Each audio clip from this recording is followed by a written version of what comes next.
Hey guys, so I realize I'm filming in the car today, and the reason why I'm filming in the car is pretty much the same as the context of this video.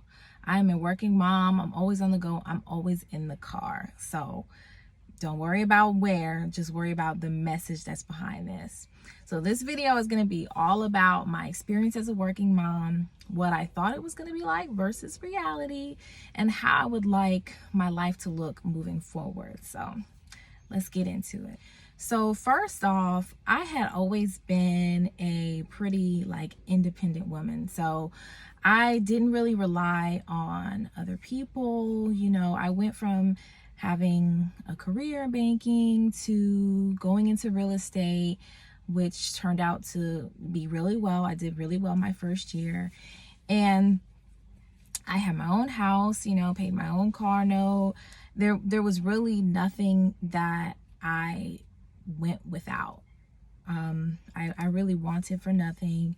Traveled when I wanted to. I just was out there living my best life, okay? And that was there was a part of me that wanted more.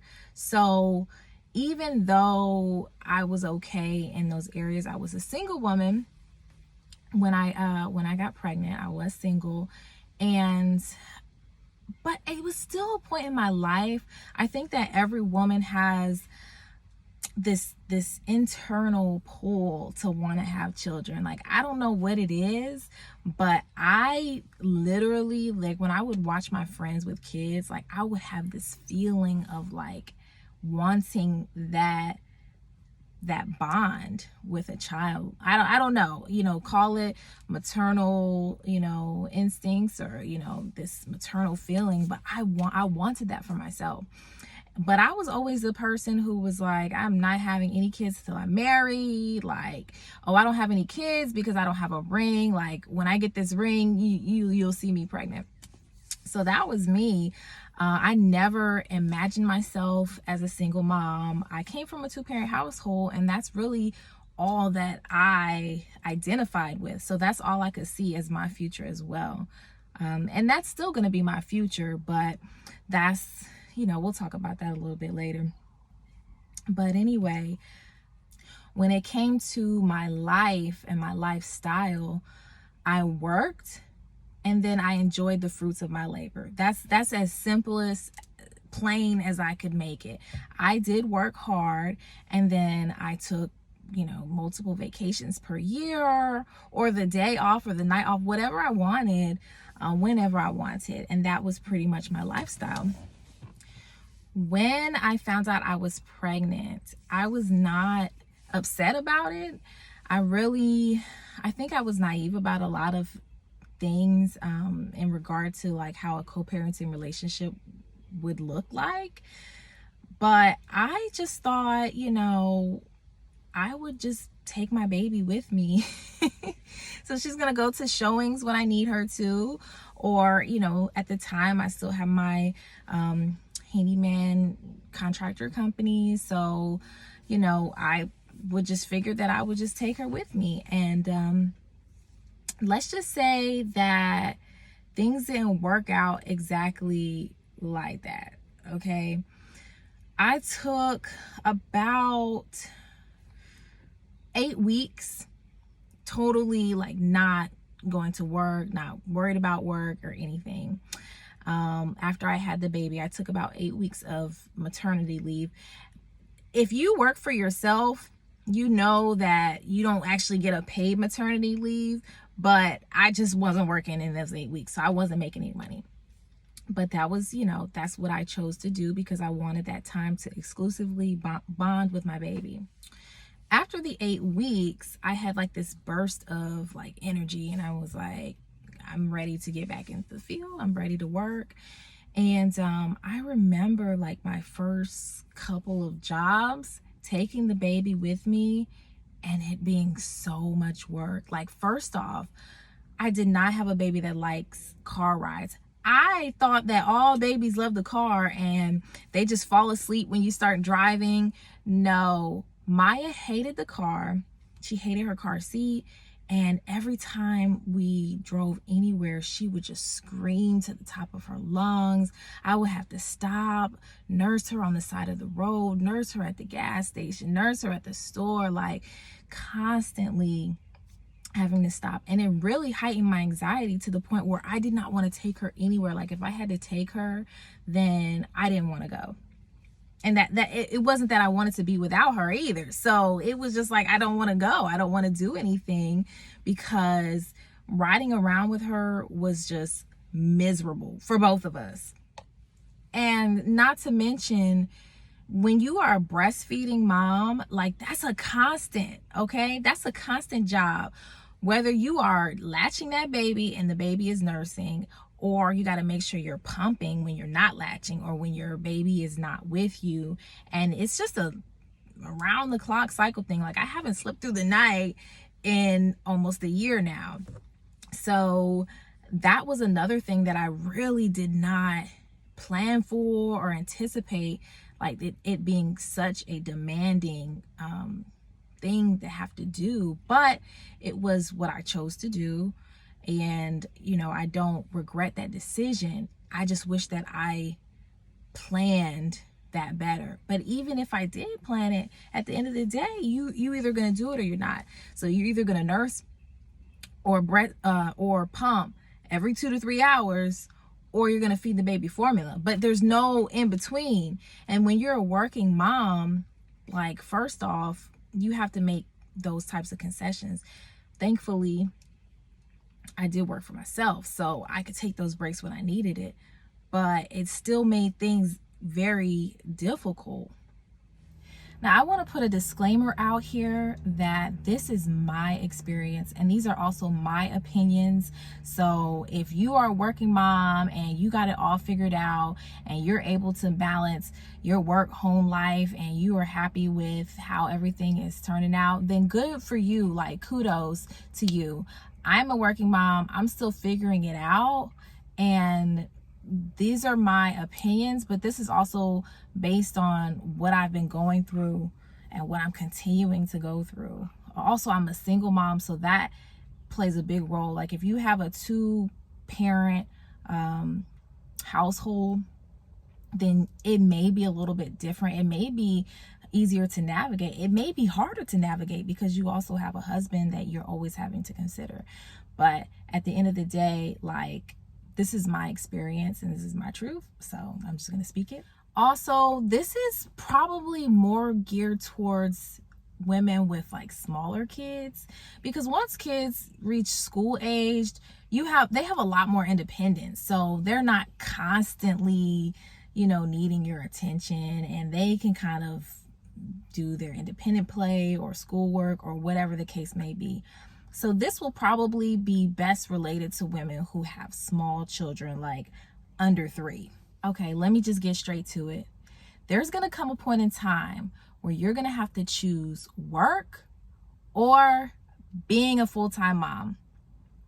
There's no way to do both exclusively at the exact same time without making some sacrifices. So either your work is going to suffer because you're focused on being a mom, or being a mom is going to take a back seat or maybe a passenger seat while you go out and get the bag. But you just can't do both at the same time constantly. Let me explain.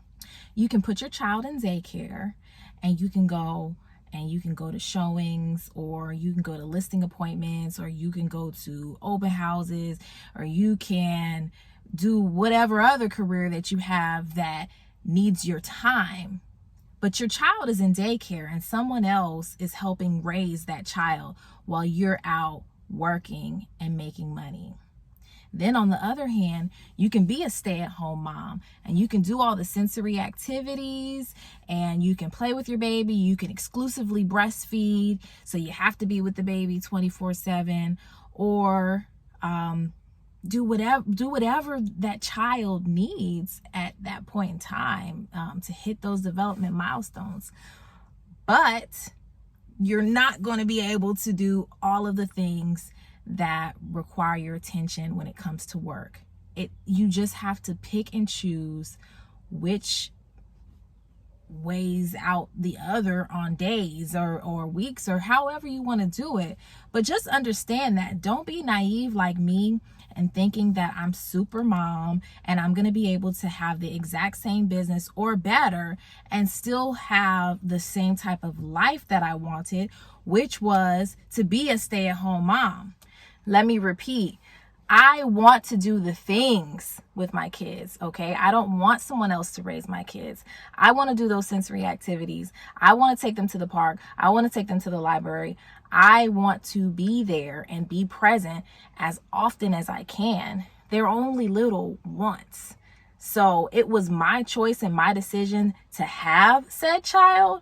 And therefore, I wanted to take care of her. Like, I want to be the stay-at-home mom that I believe, she deserves a mom that's present. That's just what I would like for my life. On the other hand, I understand that we have to make sacrifices sometimes. Again, I am a single mom, okay? And the time that I would normally have had I had a partner there 100% of the time that I could work on my business, I would feel more comfortable if I had that type of dynamic. But unfortunately, like, I don't even have a good working co-parenting relationship right now. Like, I'm still working out a bunch of kinks. So, and I do have a boyfriend who's super supportive and super helpful, and like, he is there and he is present. But still, we don't live together, and it's not the same as having a two-parent household. So that's another thing that, it makes me feel like I have to be even more present in my daughter's life so that she doesn't feel like she's lacking anything, if that makes any sense. Regardless of what the household looks like, though, you really will have to choose at some point in time what you want to focus your time and attention on. And you can time block and you can schedule things out. And like, there's days where I say I'm gonna pound and do this and that when it comes to work, and then my daughter's sick, or she's high needs, like she's really needy that day, or she doesn't want to take a nap. Like, you just have to decide what you want to focus your attention on. And I don't think there's anything wrong with choosing to work or choosing to put your child in daycare if you have to. It's just not what I personally wanted to do. I was naive, though, in thinking that I would not have an issue with being able to be just as productive as I always was and still having the responsibility of a new child. So the way that I set it up is I had a nanny come 2 days a week for 15 hours in total. So she was a part-time nanny. And in those days, that's when I would focus on business during the day, or just self-care or anything that I needed to get done. But I had 15 hours a week with her that I was able to, get things done and work. And also, I do co-parent with Maya's father. So certain days a week, he may help out.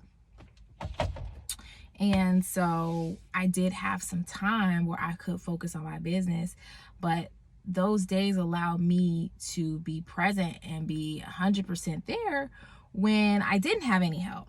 So I was able to kind of, I don't even want to use the word balance, because baby, I'm still trying to figure it out now, and she's almost a year old, and I feel like every time I turn around, a schedule is changing, or like something else is going on where I can't like finally be like, oh, this is it, like this is gonna be like this for a while. It's just I haven't been able to be settled on any one schedule yet, so I'm still working it out.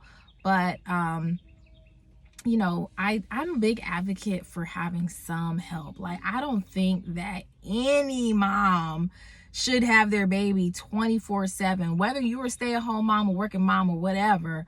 You need some time to yourself, because if you're not 100%, or if you don't do any self-care or soul care, and you're just running, and your only identity is mom, you're gonna burn out eventually, and you're gonna have some serious regrets, and you're probably gonna have some resentment towards whoever got you pregnant and made you a mom, and maybe even, the one who you gave birth to. So again, I'm a huge advocate for self-care for moms, and not putting 100% of your cup into that, or not filling your cup with just 100% of being your mom. Okay, you are a woman first, a wife after that, maybe, and a mom after that. Either way, like, you started off as a woman, and you need to make sure that woman is good. If you're not 100%, you can't be the best mom that you can be. So moving forward, as I enter into my second year as a mom, as a working mom, a working stay-at-home mom, here's a few things that I would like to see happen moving forward. The first is having a schedule that is more concrete and set in stone, which should be working itself out very soon.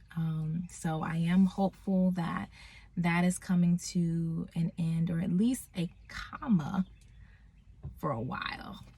The second thing is learning how to delegate more tasks out, and really like honing in on my systems, because I do believe that I am able to have a business where I am not there on the day-to-day basis, but I know it's going to take some time and work to get to that place.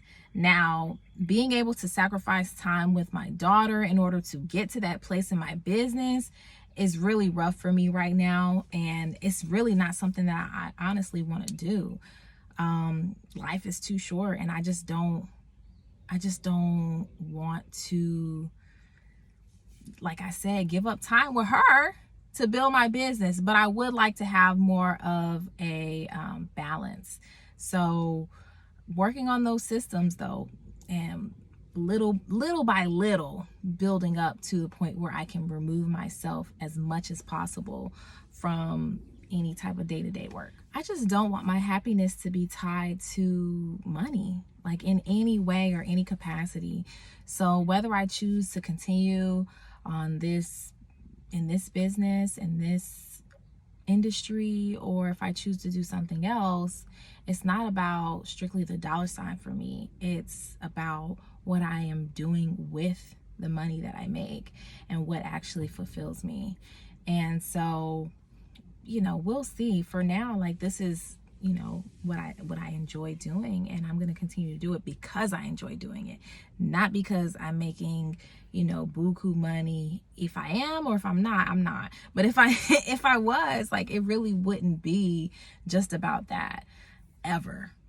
I thought that I wanted like a mentor or someone who had what I wanted, like they were a working mom or an entrepreneur, but they were still like at home for their kids at every, soccer practice, or, making their lunch boxes and like doing all the things. But when I tell you, that woman is rare, and I don't come across too many. I haven't come across any actually who have been able to do both. It's kind of like you gotta choose. Shonda Rhimes said it best. She had an interview, and she basically said that you see her as this ultra successful writer, producer, director. She has Shondaland. She has Thursdays on Lock. She's amazing, and she has 3 daughters. And people ask her, like, how do you balance being a mom and being all these other things in your career? And she was honest and said, whenever you see someone that's super successful at one thing, they're almost always failing in another area of their life. So yes, she is super successful. She does have all these accolades and everything. But at the end of the day, can she be there for every recital? Can she, cook them dinner every night or tuck them in, whatever the case may be? The answer is no. So the choice is yours, what you want to sacrifice. Like I said, they're only young once, so I just want to be there for these first few years, and then we'll see how things go in the future and how I want to maybe pivot. But that's it. I hope you guys enjoyed like this little tidbit. I just felt like things needed to be said. A lot of people have an idea of what it may be. I know I did. And reality is a lot different than what you see online. So that's it. Stay tuned. I'm still working though. I still do have a business. So if you are interested, you can definitely, do all the things. But make sure you like and subscribe and follow so that I can continue to build this page up. And then maybe I won't ever have to work again. Just kidding. Not really. But anyway, we'll talk soon.